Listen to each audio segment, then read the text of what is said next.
82-year-old Charlie Atkinson is lucky to be alive.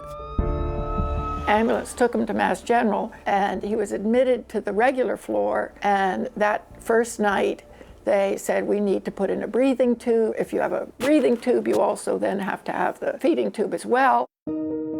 5 years ago, a mosquito bite left him with a severe case of West Nile virus. I think the odds were against Charlie. Charlie was a really healthy guy who got West Nile virus that resulted in this polio-like paralysis. If we talk about just numbers of people who look like Charlie, who need the tracheostomy tube because they can't get off the ventilator, of these people, about half will die. These are the people who only 1 in 10 will be home and independent in a year.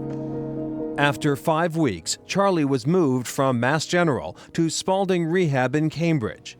There was progress, and there were setbacks. The idea that I'd ever go home was a fervent hope and a distant dream, but not a possibility. The going home was a constant thing, and how important it was to get right back here.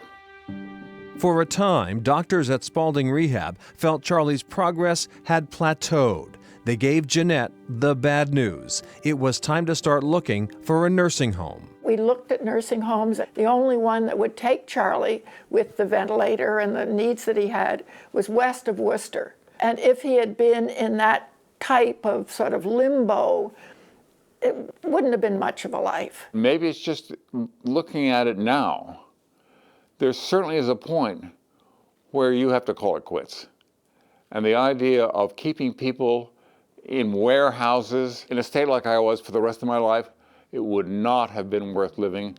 And I hope I had the guts to call it quits. But when faced with that choice, they brought me a form to sign with a DNR, do not resuscitate.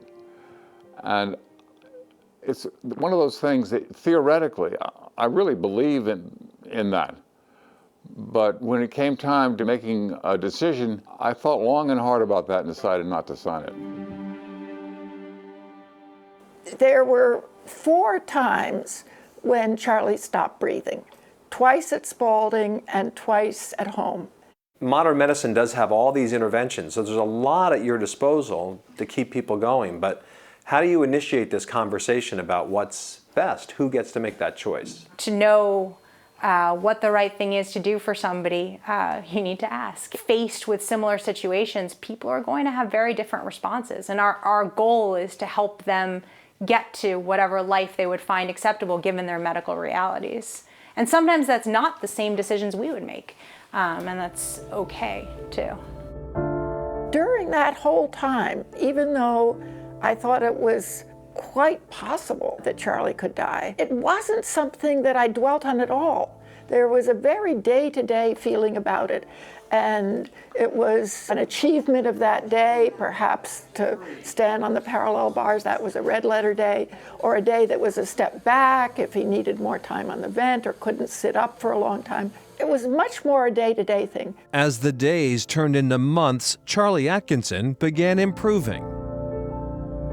14 months after that mosquito bite, Charlie Atkinson left Spalding Rehab, his support and care now in the hands of his dedicated wife. When Charlie came home, I would never, ever, ever want to relive those. The responsibility, the lack of knowledge, the limited training that we got, the calls to the ambulance to go make emergency trips to Mass General. We were so unprepared for looking after that serious level, and I hadn't had a clue. We had some very nice times, but oh my gosh, the responsibility of that was really difficult. It was really bad. I think I can take a little walk on the wild side. But the Atkinson family got through it, and Charlie is improving daily. He was unlucky to get West Nile the way he did, but lucky that he slowly started to improve, and lucky that he has amazing sort of reserve, just personal reserve,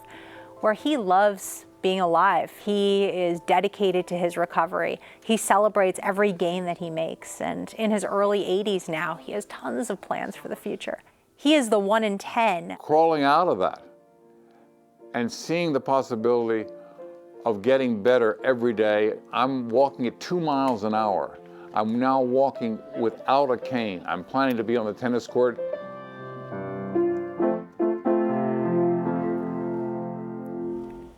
And lucky for an incredible wife. One of Charlie Atkinson's goals was to attend his 60th reunion from Harvard, and we're happy to report he was there. And he even enjoyed a dance with that wonderful wife, Jeanette. In her book, Dr. Lamas also features patients, though, who made the choice not to continue care, even if it meant they'd remain attached to a machine. And she tells us those patients had no regrets.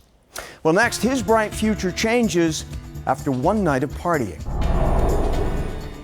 We have to help him really with every part of daily living.